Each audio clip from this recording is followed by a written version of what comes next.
Sore, selamat datang di kelas online psikometri B ya. Nah, ini kemarin kan kalian sudah membaca artikel tentang analisis faktor.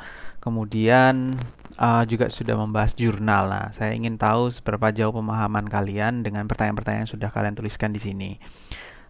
Tertulis ada 38 pertanyaan gitu ya. Artinya ada 38 mahasiswa. Dan ini sekaligus sebagai absen.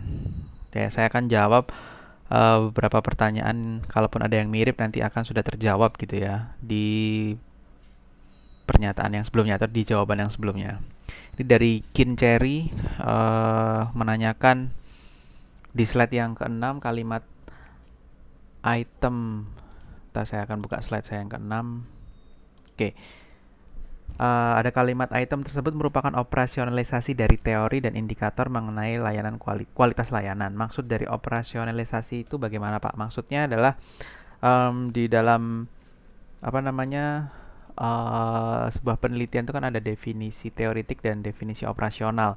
Nah, definisi operasional itu kaitannya atau bisa dikatakan definisi operasional itu ketika bisa menunjukkan perilaku yang terukur dan terlihat gitu ya. Jadi measurable dan observable. Nah, gitu ya maksudnya dari operasionalisasi. Jadi kalau di sini yang di slide ke-6 itu ada kalimat seperti ini. Seorang peneliti membuat seperangkat item yang mengukur kualitas pelayanan rumah sakit.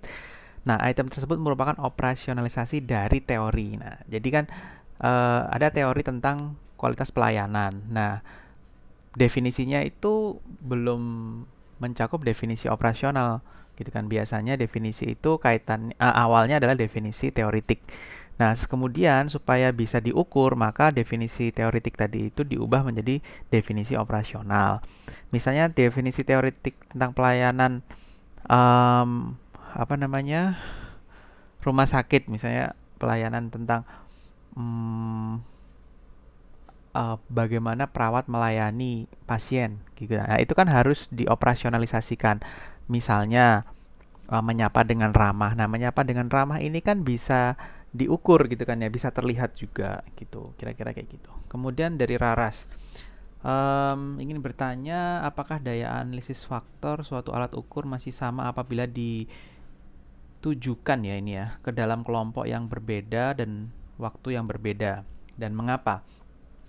Nah, analisis faktor ini sebenarnya adalah suatu metode gitu kan ya. Kalau kalian lihat di slide pertama, itu adalah salah satu teknik statistik yang dapat digunakan untuk memberikan deskripsi yang relatif sederhana melalui reduksi jumlah peubah, yaitu faktor.